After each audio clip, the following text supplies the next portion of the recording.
afternoon, I'm Shubhendu Ghosh. Welcome to Midday Prime. In the next 1 hour, stories and updates from India and the world.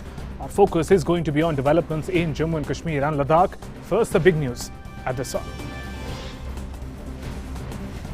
India regrets the steps announced by Pakistan regarding downgrading of bilateral diplomatic ties. Ministry of External Affairs reiterates recent developments pertaining to Article 370 are entirely internal affair of India. Says Pakistan's intention behind these measures is obviously to present an alarming picture to the world of bilateral ties.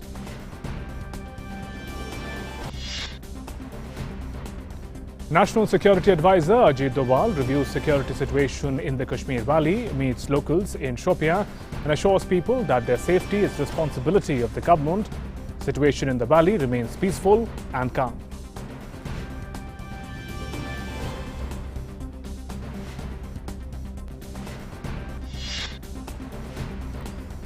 Supreme Court refuses to grant urgent hearing on plea against scrapping of Article 370, says the matter would be placed before the Chief Justice of India to decide on the listing of the matter.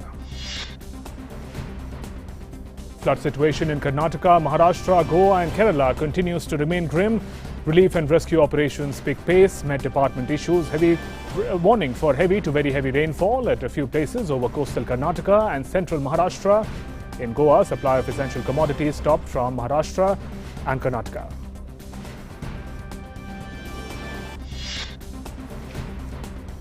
Former Civil Aviation Minister and NCP leader Praful Patel being questioned by the Central Bureau of Investigation in aviation scam case.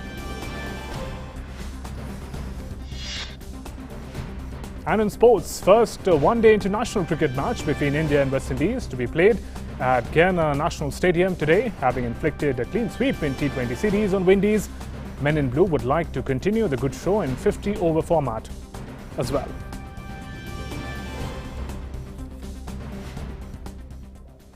Let's begin with our top story. A day after Pakistan decided to downgrade the diplomatic ties with India, India has said that developments pertaining to Article 370 are entirely an internal affair of India.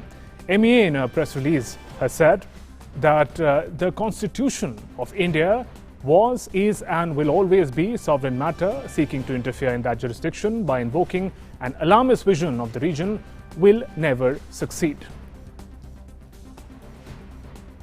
India has also made it very clear that the intention behind these measures is obviously to present an alarming picture to the world of our bilateral ties, the ties between India and Pakistan. The reasons cited by Pakistan are not supported by the facts on the ground. But those are the key points of what the MEA has said. Further, India has justified its decision, adding that recent decisions by the government and Parliament of India are driven by a commitment to extend to Jammu and Kashmir opportunities for development that were earlier denied by a temporary provision in the Constitution. Its impact would also result in removal of gender and socio-economic discrimination. It is also expected to result in an upswing of economic activity and improvement in livelihood prospects of all people of Jammu and Kashmir.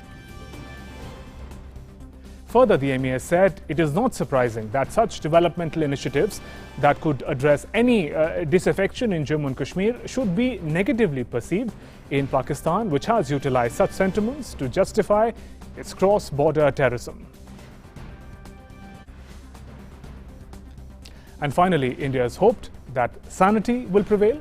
The statement further said that the government of India regrets the steps announced by Pakistan yesterday and would urge that the country to review them so that normal channels of diplomatic communication are preserved. And my colleague Abhishek Jha is joining us from the newsroom with more updates on the MEA statement. Abhishek, in no uncertain terms, Indian government MEA mentions it that Article 370, its removal and the administration developments in Jammu and Kashmir is the internal matter of India. Exactly, Shubhendu. This is what India has been telling the world ever since this issue and this decision on 370 was taken. Indian diplomatic missions across the world has been able to bring on board all their counterparts and tell them convincingly that this all issue, this all is part of India's internal policy matter, and any rule, any amendment that India does is clearly in no way it should be taken by some other countries in any other way, because this is something very internal to India. India has its own territory, and India can mend and make its new laws and new policies, and that is what India has said to Pakistan also. That is India had told to China also, but Pakistan, like always, is trying to internationalize the politics and policies regarding Kashmir in its own way, which Pakistan has failed in past also, and with even this time, India has already bring on board its allies and its close partners and its friend countries on this issue, because we have seen this time also UAE, which has been very close ally of Pakistan, which has also supported Pakistan's bad economic status even in this time. Even UAE has not been seen standing with Pakistan, and UAE has clearly said that this issue pertains to India, and in no way there is any violation of any sort, and India is free to do what it wants in its part of Kashmir. All right, there, Abhishek. Thanks very much for joining us with those inputs.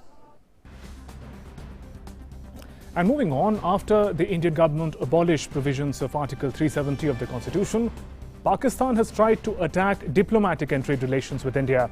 India has expressed regret, as we just shared, in the manner in which it has done that, the unilateral steps taken by Pakistan. However, a closer look will reveal how the retaliatory steps have not yielded any impact or have in fact backfired for our neighbor with international repercussions. Let's see how. After Pakistan closed a corridor in its airspace for India, Air India official has said that it will not affect us much and only result an additional of up to 12 minutes of flying time for overseas flights for India, which earlier was crossing through Pakistan airspace. Air India operates around 50 flights daily through Pakistani airspace. These are flights to the United States, Europe, the Middle East. And remember, following the Balakot airstrikes, Pakistan had closed its airspace on February 26th. It was later reopened on July 16th. Earlier, Pakistan on Wednesday expelled Indian High Commissioner Ajay Bisaria and downgraded the diplomatic ties with India over the move to revoke the special status of Jammu and Kashmir. Two powerful democratic lawmakers have urged Pakistan to refrain from any retaliatory aggression against India, and instead, it has asked Pakistan to demonstrate action against terrorist group within its territory. Senator Robert Menendez and Congressman Elliot Engel, in a joint statement, said Pakistan must refrain from any retaliatory aggression, including support for infiltrations across line of control, and take demonstrable action against terrorist infrastructure on Pakistan soil. Meanwhile, the United Nations and its leadership is in contact with India and Pakistan at various levels, with Secretary General Antonio Guterres reiterating his appeal to all parties involved to exercise maximum restraint amidst tensions over Kashmir.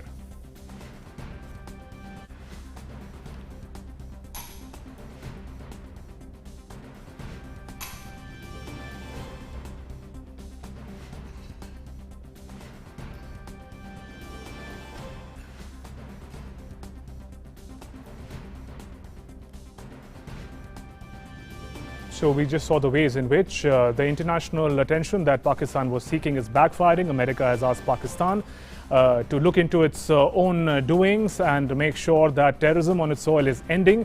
And the United Nations, on the other hand, has taken a stand and it's said that it's in contact with both India and Pakistan.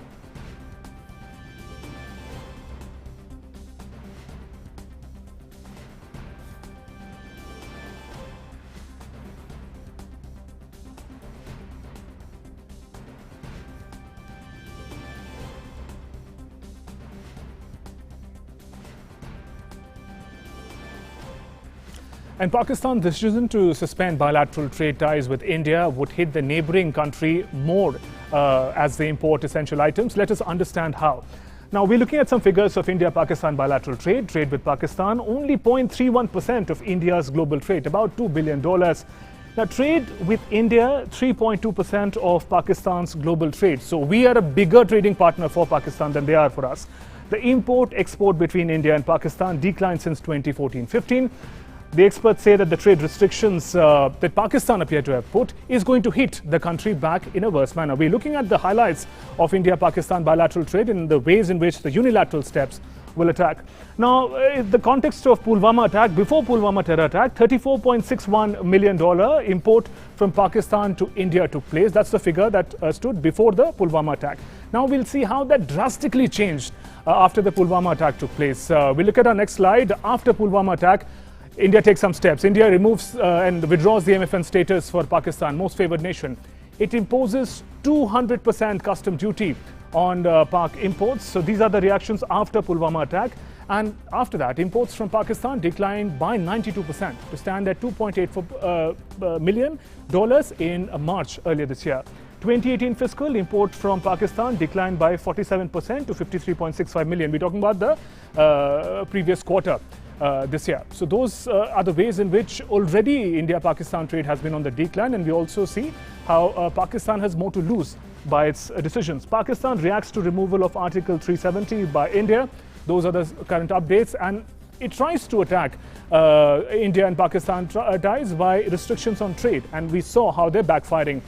Now, it is important to know, and we'll go into deeper details as to how Pakistan is undergoing an economic crisis itself, and that Pulwama attack was a major turning point in already declining trade ties between India and Pakistan. It was almost like the final nail in the coffin. It decreased by over 90% in anyways declining trade between India and Pakistan. Moving on, India's export to Pakistan. Let's look at the things that India exports. Organic chemicals are some of the things. Cotton, these are processed cotton that India exports to Pakistan. We're looking at the things that we trade. Plastic products is another important key ingredient product that India exports to Pakistan. Important commodities, daily use, sugar, coffee, tea. India sends it to Pakistan. Again, important for infrastructure, iron, steel, copper are important commodities that India exports to Pakistan, besides many important medicines that are sent from India to Pakistan. So if Pakistan causes restriction, it loses out on all those. What does Pakistan export to India? What do we get from there? Fresh fruits are some of the key commodities. Raw cotton, we send processed. They send raw cotton, are some of the key ingredients that we trade. Wool is another key ingredient that we trade with Pakistan.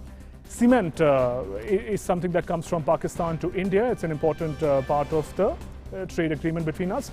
And petroleum products also is exported from Pakistan to India. Besides, also rubber products are some of the important ingredients that Pakistan exports to India. And one of the final ingredients, mineral ore, are part of Pakistan's export bag to India. So those were some of the key ingredients and commodities that we saw that India and Pakistan trade with each other, and we also tried to understand how the restrictions that Pakistan has tried to put, thinking that it's going to hurt India in order to sort of take out its frustration over Article 370. We learned how Pakistan has more to lose from those restrictions. And meanwhile, the Supreme Court has refused to accord urgent hearing to a plea filed against the government's decision to allegedly impose restrictions in Jammu and Kashmir after revoking provisions of Article 370. A bench headed by Justice N.V. Ramana said the petition will come up for hearing in due course. The petitioner said he is not expressing any opinion on Article 370, but has sought withdrawal of current restrictions and other measures, including blocking of phone lines.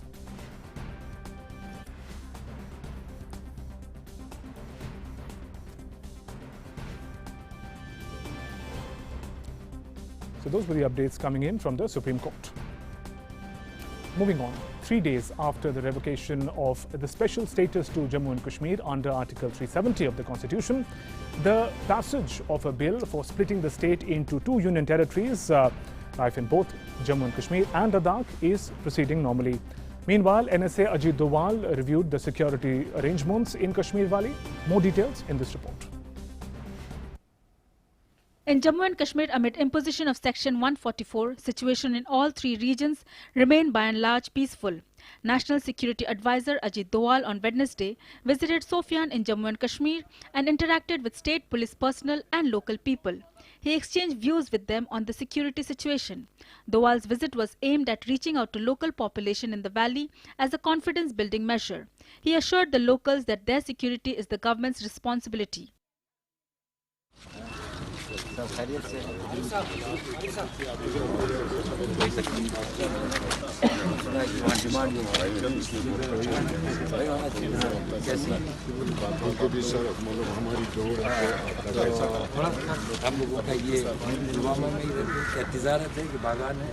बागान है बहुत आपके अच्छा रहेगा इंशाल्लाह अच्छा रहेगा आप बड़ा जिंदगी है बड़ा जिंदगी है कोशिश करेंगे सब लोग आराम से रहें ऊपर वाले आप आपके बच्चे और आपके बच्चों के बच्चे यहाँ पर सुकून से रह सके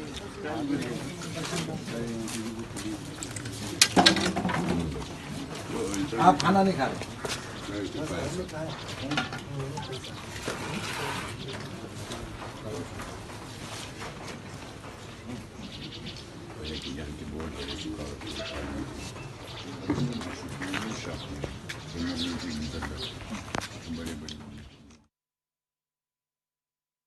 According to a senior official of the state administration, some shops were open in Srinagar and the movement of people on the road picked up despite the restriction. However, people in Kashmir Valley remain mostly indoor due to strict enforcement of Section 144. Security forces remain on high alert. हमको मालूम है कि CRP जो force है हमारे देश की उस पर पूरे देश को बहुत जो ड्यूटीज आपने की हैं छोटी से लेके बड़ी से बड़ी ड्यूटी पर पूरे हिंदुस्तान के अंदर में कोई ऐसा जगह नहीं है जहाँ पर अगर समस्या आई हो या जहाँ पर राष्ट्र को ज़रूरत पड़ी हो अपने बल की और अपने उसकी प्रयोग करने की जहाँ पर सीआरपी नहीं है चाहे वो इलेक्शन हो चाहे वो फ्लड हो चाहे वो लॉ एंड ऑर्डर हो चाहे कम्युनल राइट्स हो और जहाँ जहाँ वो गई है जिस कामयाबी से उसने अपना फर्ज निभाया है वो हम सब के लिए बहुत ही ज़्यादा उसका विषय है। कश्मीर के अंदर में विशेष परिस्थिति है। कश्मीर और लेफ्ट विंग एक्सट्रीमिस्ट एरिया के अंदर में ये दो खास जगह हैं जहाँ पर सीआरपी के लोगों ने बहुत उत्कृष्ट सेवा दी है। जहाँ पर आप लोगों ने जो सेवा की है उसका कोई मुकाबला नहीं। Situation all across Jammu region remains peaceful.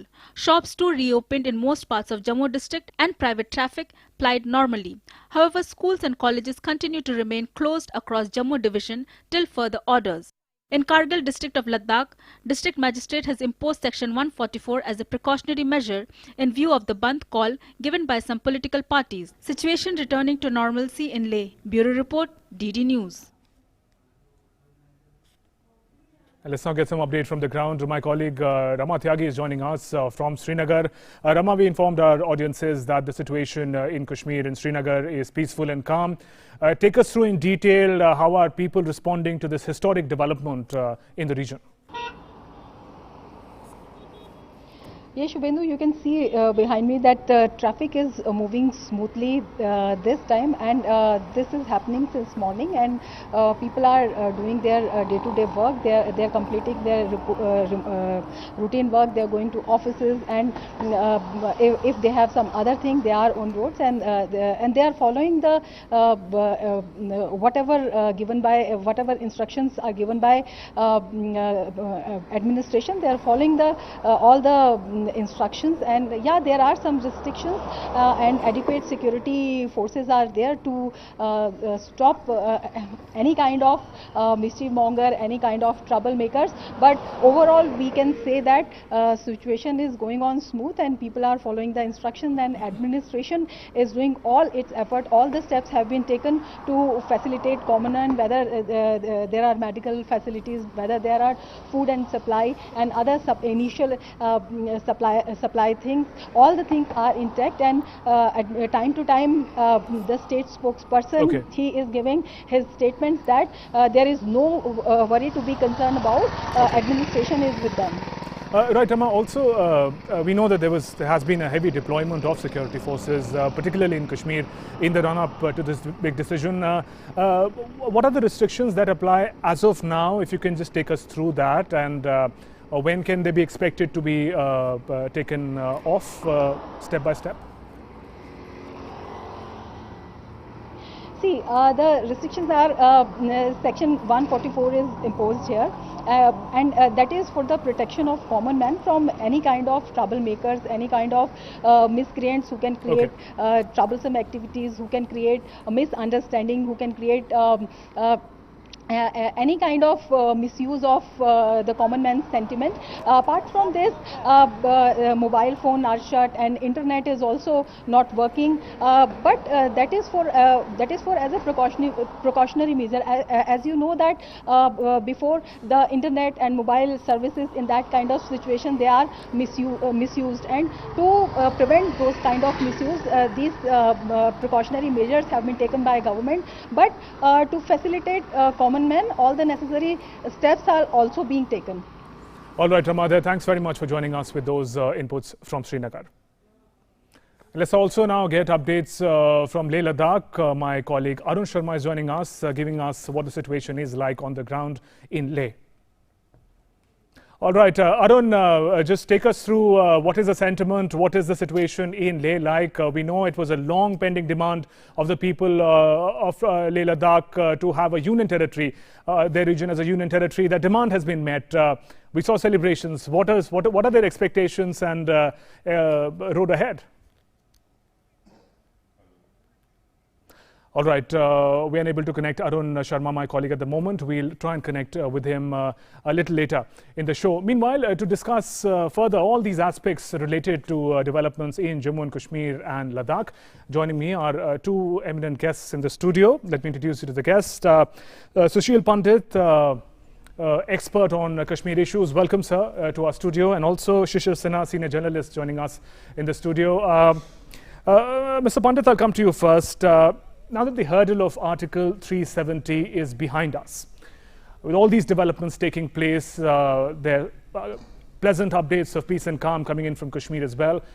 How do you see is the road ahead for Jammu, Kashmir and Ladakh from here? I think there is a comprehensive change in the political and administrative setup of what used to be the state of Jammu and Kashmir. Yes. We have two union territories now. Going forward, the first few weeks will be about challenges on ground. We know this state has been in the grip of disturbances. There have been sporadic cases of violence, breach of peace. Government is fully equipped, is there on ground, in control of situation. We are heading towards Eid on Monday. I think gradually the restrictions will be lifted and normalcy restored. And if there is any attempt for mischief, it will be dealt with resolutely. And a message sent that there needs to be order on ground, and anyone in violation of that order will have to face consequences, because these are crucial days now. If the writ of the state is laid down and is adhered to, time ahead will be relatively calm. Thereafter, the entire process of restructuring the political landscape will come through. State government employees have overnight become central government employees. Right. Also the procedures, the norms, the delimitation, the appointment of relevant people, all that will follow.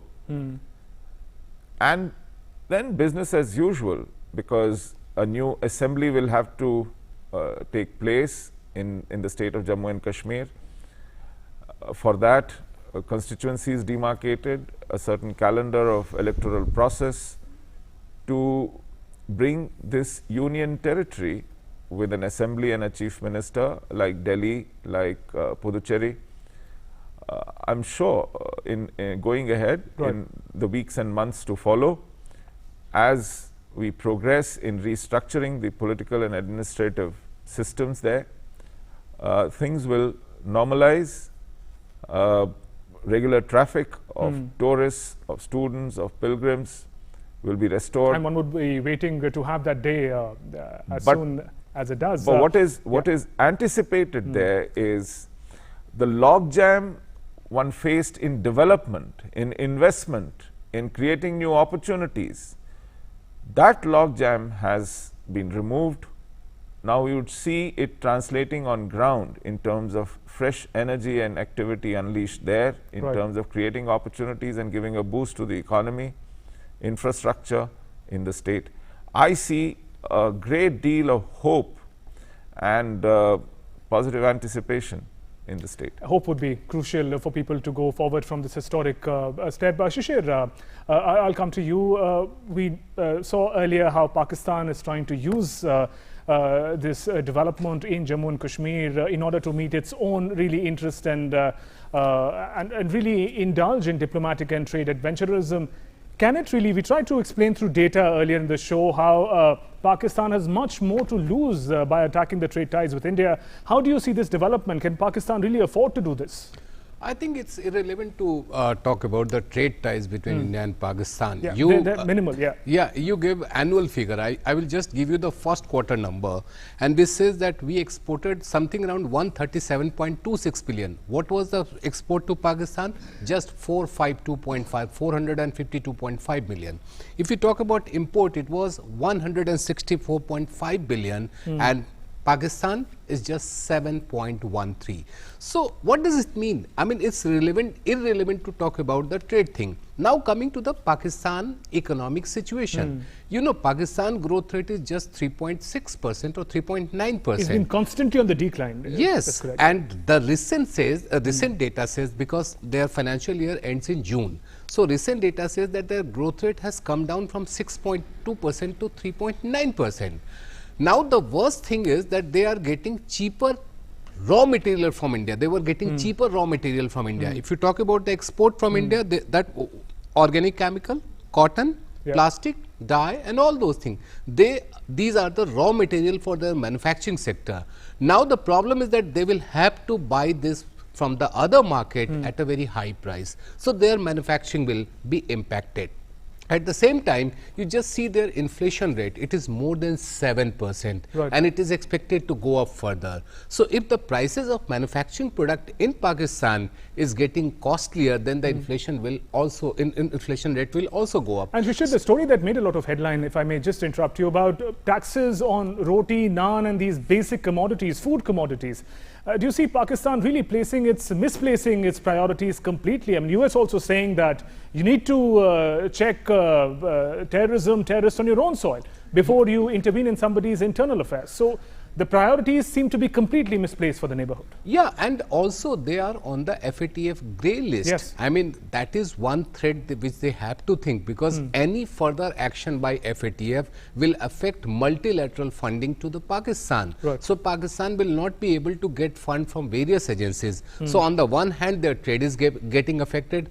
At the same time, their manufacturing activities getting affected. They are not getting fund from the multilateral activities. So I think Pakistan economy is in real shambles, and it's very difficult to imagine that what kind of situation Pakistani people are going to face in next 2 to 3 years. So trade relation, if you are causing some kind of disturbance with India on a trade front, that is going to hurt you more. We are not going to affect it. What we were getting, fresh fruits, dry nuts, there are various other markets who are supplying to that. What we were exporting to them, like the organic chemicals or the cotton, there are market in Middle East and in some other part of Africa which are seeking these things from us. So for us, there is no problem on the market front. For them, the problem is that they are not going to get cheaper product. They are not going to get some products which are easily available. And please don't forget the logistic cost involved in transportation of the good. Taking from India is easy. Bringing from Africa or from China is not that easy. Right. Shishilji, I'll come to you. Earlier we saw some visuals of NSA Ajit Doval in Shopia interacting with the locals there, interacting also with the security forces in the region. Going forward, how significant do you think these confidence building measures will be, particularly in Kashmir, and what are the expectations ahead? There's a big news coming in. Prime Minister Narendra Modi is going to address the nation, and we are talking about the issue of Jammu and Kashmir, the removal of Article 370, and Prime Minister Narendra Modi is going to address the nation at 8 p.m. today.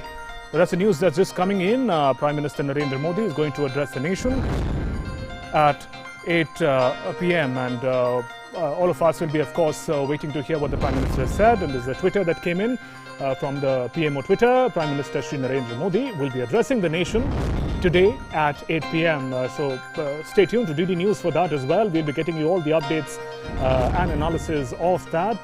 Prime Minister Narendra Modi address at 8 p.m. today. My colleague Sudhakar is joining us on phone line. Sudhakar, Prime Minister set to speak directly to the nation 8 p.m. today. What are the key expectations? जी बिल्कुल, देखिए अभी प्रधानमंत्री कार्यालय के Twitter handle से PMO India का जो Twitter handle है उसके जरिए ये खबर आई है। प्रधानमंत्री नरेंद्र मोदी रात 8 बजे देश को संबोधित करेंगे और बहुत बड़ी खबर है।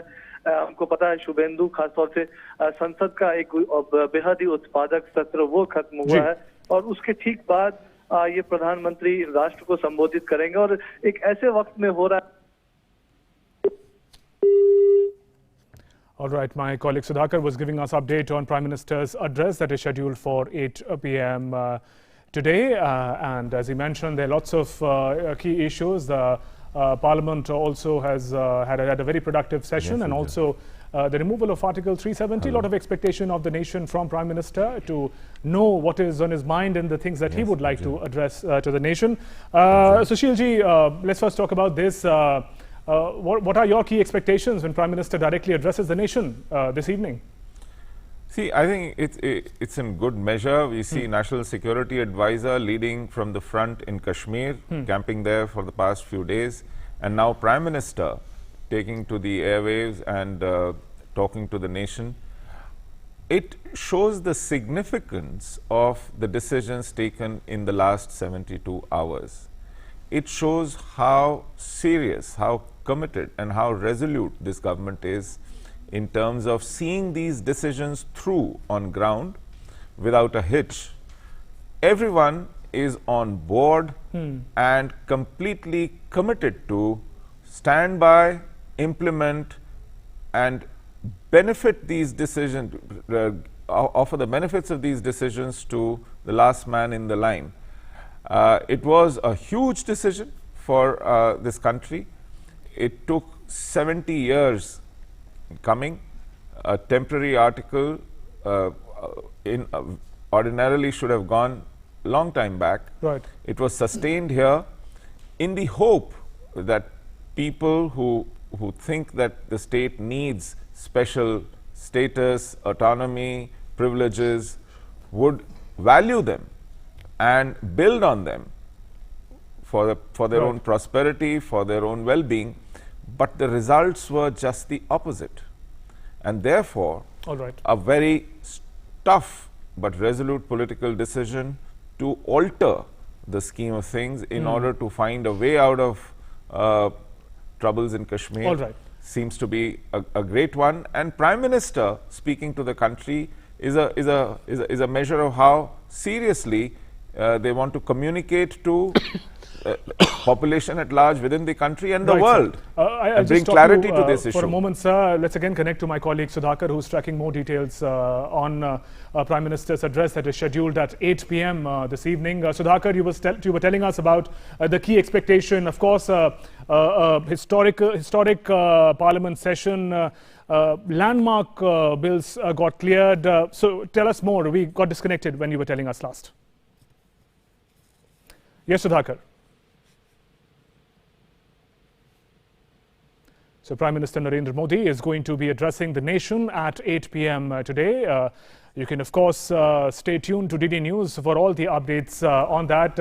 Shishir ji, I'll come to you. How do you look forward to Prime Minister's address? And as our colleague just mentioned, that the Parliament session also was historic in many ways. Article 370, triple talaq, lot of milestones achieved in a single session.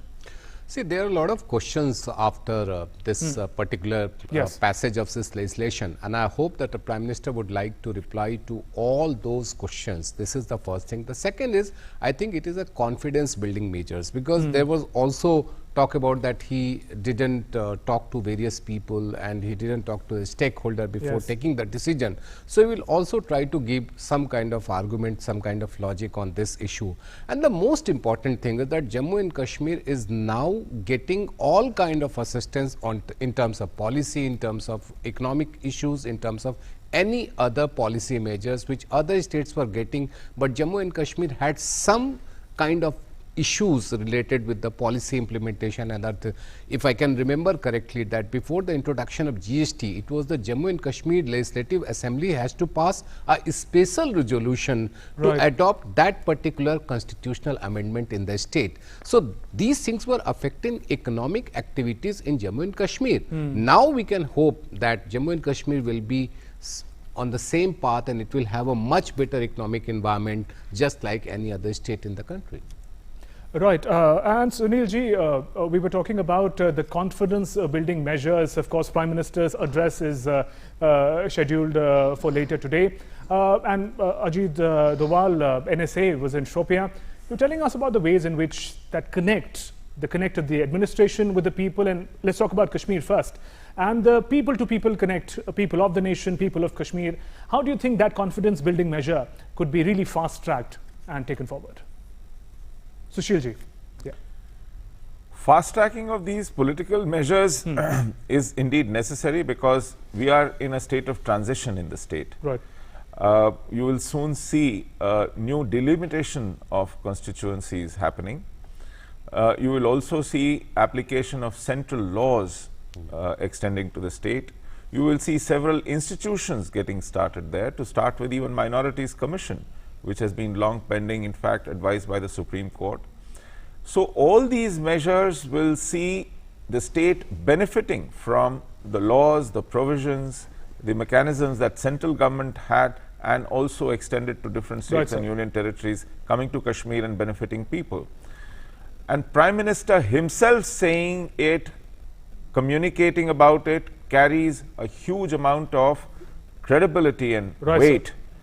That assurance coming from the man who's driving these changes himself from Prime Minister's office will also mean a certain degree of guarantee, an ironclad guarantee coming from the strongest man in charge of the government. And let's also find out, sir, how people of Jammu, Kashmir, Ladakh are looking forward to Prime Minister's address.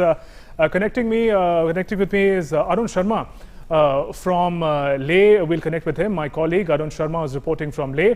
Arun, Prime Minister's address scheduled for 8 p.m. today. We saw celebrations break out in Leh, Ladakh in particular. Union territory was their long pending demand.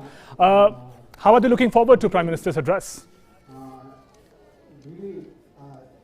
That's right, Shubhendu. Now, big news that's coming in that the Prime Minister Narendra Modi will be addressing the nation at 8 p.m. today. And people over here in Ladakh are really excited and enthusiastic about that fact. Let me just show you the visuals first of all. Look at these visuals. Now, these Ladakhis were waiting right from the morning and they were celebrating this moment as there is no 370 now, no 35A now. So now Ladakh is a union territory. That's a big point, big takeaway and a big sigh of relief for the people of Ladakhis. I have met a couple of people who have struggled a lot.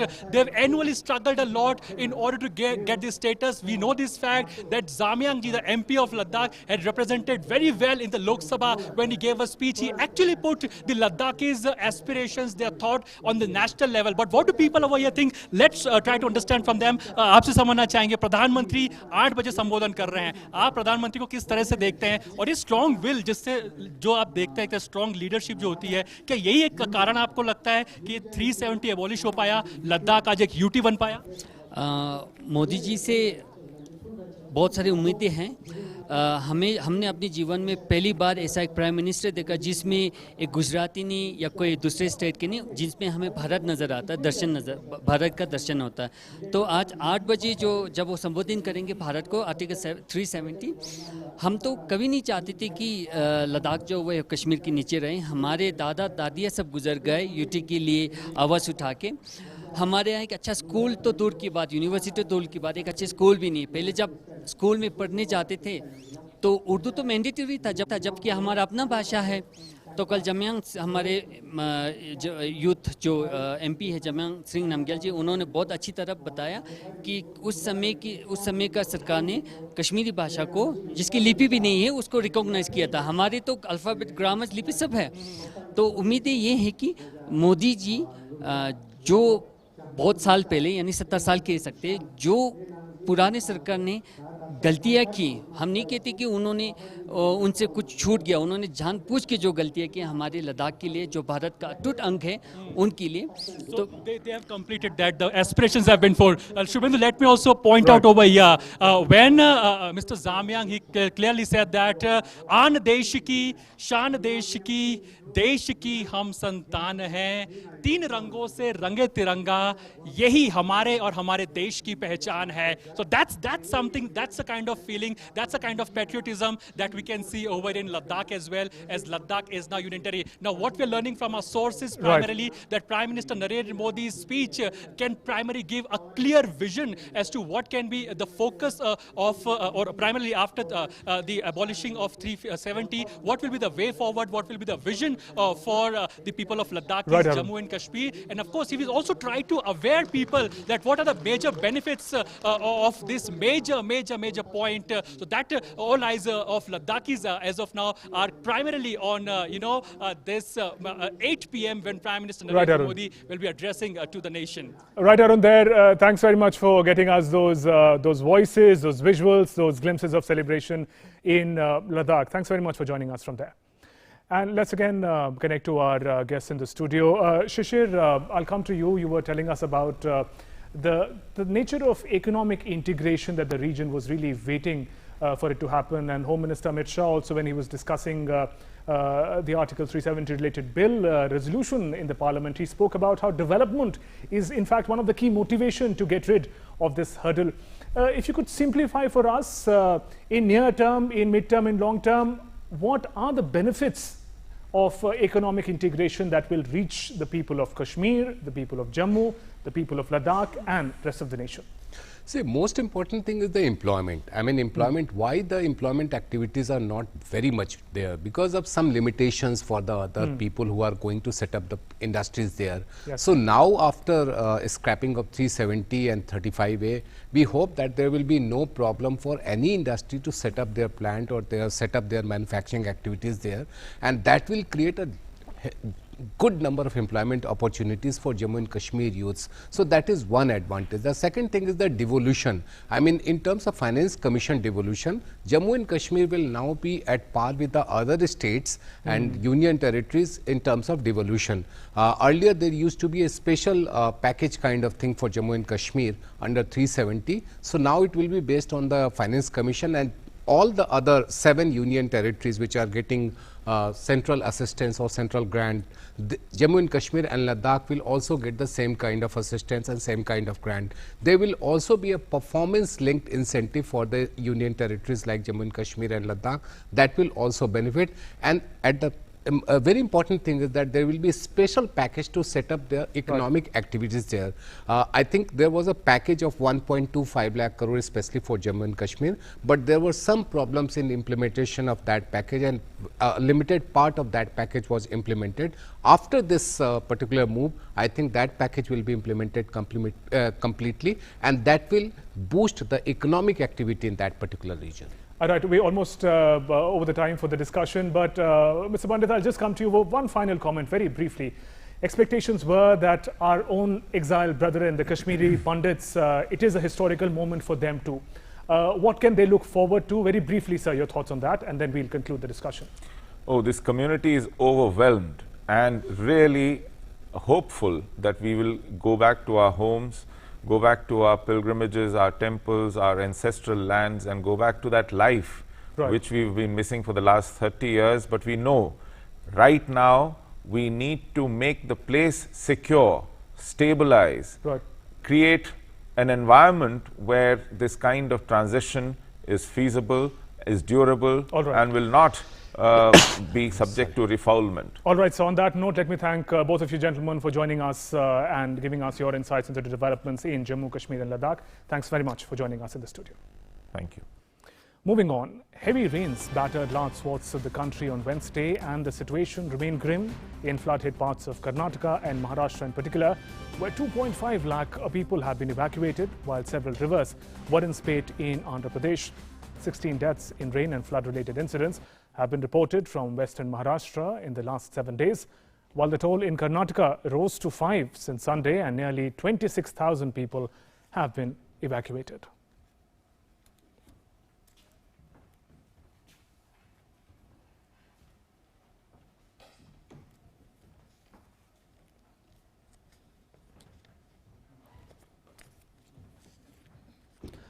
And my colleague Shishir Shalar is joining us from Mumbai with more updates on the rain and flood situation. Shishir, just take us through what the weather is like in Mumbai and surrounding region today, and what are the expectations ahead? Well, absolutely, Shubhendu, especially the Kolhapur, Sangli and Satara district of Maharashtra is heavily affected due to the floods. Since yesterday we have seen, and largely affected is Kolhapur area, because the Kolhapur region is actually situated on Panchganga river. And what we've got to know, just information that we receive, is that right now that the river is actually overflowing, and that's the reason the water entered into the main city. And some of the areas of the Kolhapur, the water has gone up to the level of 10 to 12 feet. And that's the reason entire area, probably the city area, is actually submerged in the water, and especially the villages near the Kolhapur city have actually facing tough time at this point in time, because some of the villages have connected, have actually become isolated places. We cannot reach here in spite of speed boats here, and that's the reason the NDRF teams have already reached on the spot. There are nearly 10 NDRF teams right now in the Kolhapur district, carrying out their rescue operation here, and some of the places like Prayag, Chikhli, Ambewadi and Vangav, these are the villages which are highly affected due to the flood water.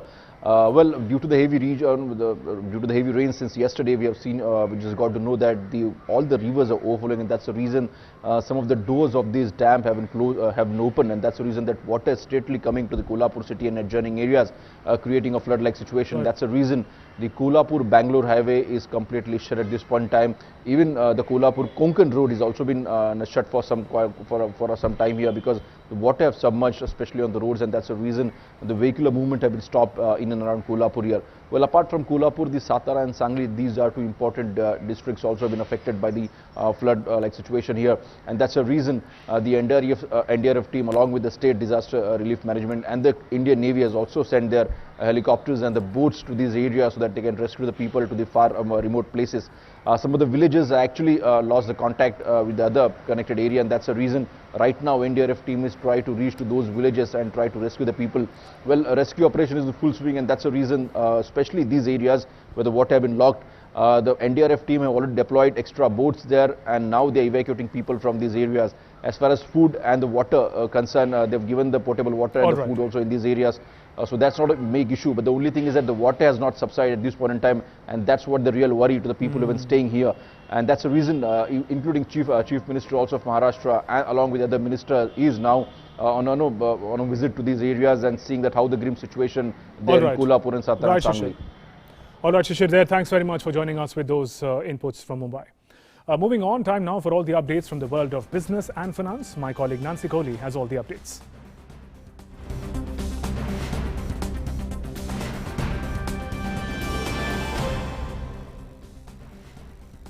Nancy, over to you.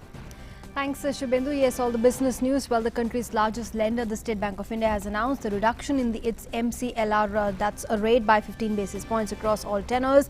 Now, the SBI's one-year rate would come down to 8.25% from 8.4% with effect from the 10th of August this year, while this is the fourth consecutive cut by the SBI in the financial year 2019-20. And well, with this rate cut, the home loans have also become cheaper by 35 basis points since 10th April this year.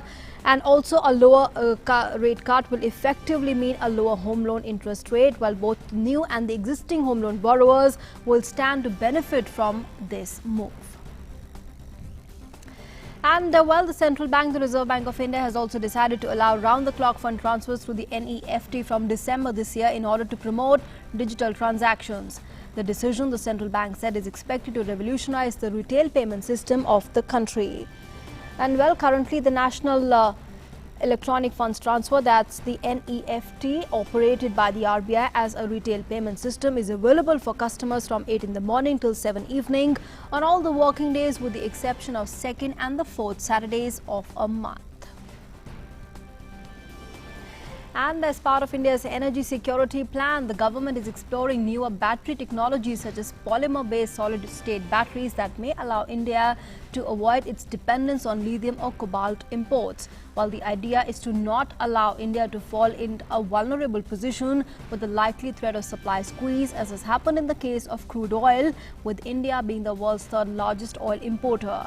Almost all the electric vehicles in the country run on imported batteries. That mostly comes from China.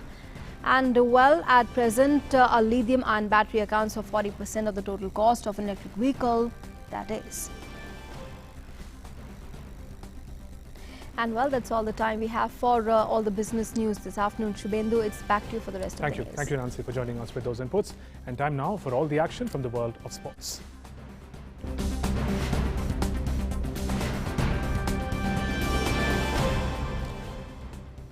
Now, India, after having registered a clean sweep in the 3-match T20 series against West Indies, are back on the ODI business for the first time since the World Cup 2019. Captain Virat Kohli, who led India to semi-finals in his first assignment as skipper in 50-over World Cup, will look to resolve the batting problems when the team takes up the challenge in the Caribbean island.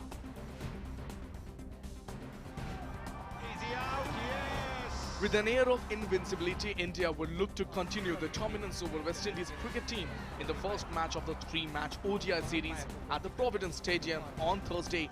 Shikhar Dhawan makes a comeback in the format where he has been India's third best player after skipper Virat Kohli and his deputy Rohit Sharma. With 1700s in 130 ODIs, Dhawan will rightfully take his place at the top of the order alongside Rohit. And like the initial matches of the World Cup, KL Rahul is likely to go back to the number 4 spot. With Bhuvneshwar Kumar playing 3 T20 international in a week across 2 countries, he will probably get to cool his heels, with Mohammad Shami leading the attack and Navdeep Saini making his ODI debut. Entering the 2019 ICC World Cup as form favourites, India's hopes were dashed following their semi-final defeat to a New Zealand outfit which raised its game to another level. However, Virat Kohli's men regrouped and quickly regained their mojo, effecting a 3-0 whitewash of West Indies in the just concluded 3-match T20 series. Thoroughly outplayed in the shortest format, West Indies will hope the return of talismanic Chris Gayle bolstered them. Gayle during the World Cup had announced that the home series against India will be his last. Left-handed opener John Campbell, Roston Chase and all-rounder Kemo Paul have all been recalled to the 14-member squad for the matches which will be contested on Thursday and on August 11th and 14th at the Queen's Park Oval in Trinidad. Sports Desk, TG News. And with that, we conclude this edition of Midday Prime. News and updates continue after a short break. Namaskar.